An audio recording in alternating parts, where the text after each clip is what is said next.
uang. Uang adalah alat tukar yang sah, diterima secara umum oleh masyarakat untuk membeli barang dan jasa serta digunakan untuk melunasi hutang. Fungsinya dalam ekonomi modern adalah sebagai alat tukar, satuan hitung, dan penyimpanan nilai sehingga memfasilitasi transaksi yang efisien dibandingkan sistem barter.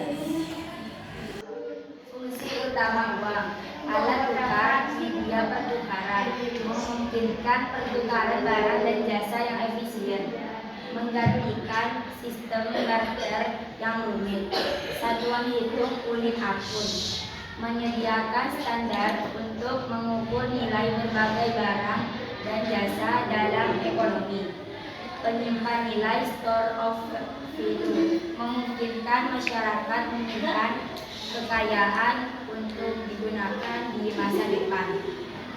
Dipersilakan ke materi 2. Manfaat uang meningkatkan efisiensi transaksi, memudahkan pertukaran barang dan jasa, mendorong pertumbuhan ekonomi, memfasilitasi perdagangan dan investasi, memberikan kemudahan memungkinkan konsumen untuk membeli barang dan jasa dengan mudah tanpa harus melakukan barter. Ciri uang.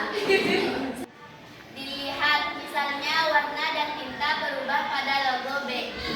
Benang pengaman yang terlihat diraba. Misalnya hasil cetak yang terasa kasar di gambar dan tulisan. Kode tunanetra berupa garis timbul dan diterawang. Misalnya tanda air pahlawan nasional yang utuh. Gambar recto verso yang utuh.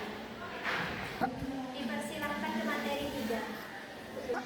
Manfaat uang meningkatkan efisiensi transaksi, memudahkan pertukaran barang dan jasa, mendorong pertumbuhan ekonomi, memfasilitasi perdagangan dan investasi, memberikan kemudahan, memungkinkan konsumen untuk membeli barang dan jasa dengan mudah tanpa harus melakukan barter.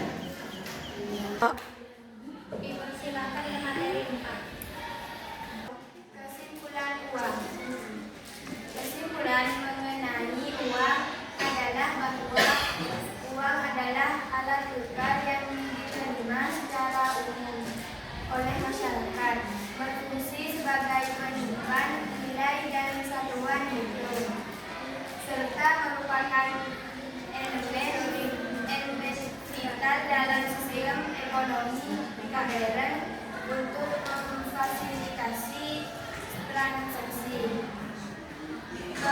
pelunasan hutang, dan penyimpanan kekayaan yang nilainya didasarkan pada jaminan otoritas penerbitan, bukan hanya nilai bahannya. Dilanjutkan ke sesi tanya jawab. Apakah ada pertanyaan? Saya. Apa fungsi uang terhadap masyarakat? Fungsi uang bagi masyarakat adalah sebagai alat tukar untuk mempermudah transaksi, satuan hitung untuk mengukur nilai barang dan jasa, penyimpanan nilai untuk menabung kekayaan, dan standar pembayaran di masa depan untuk menyelesaikan hutang. Apakah ada pertanyaan lagi? Saya. Apakah uang bisa jadi transaksi yang sah? Uang menjadi alat transaksi yang sah karena diakui dan diwajibkan oleh negara untuk menyelesaikan kewajiban keuangan, serta memenuhi syarat sebagai alat tukar yang diterima luas, memiliki nilai stabil, mudah dipindahkan, dan mudah dibagi, sebagai diatur dalam Undang-Undang Nomor 7 Tahun 2011 di Indonesia. Cukup sekian presentasi dari kelompok kami. Assalamualaikum warahmatullahi wabarakatuh.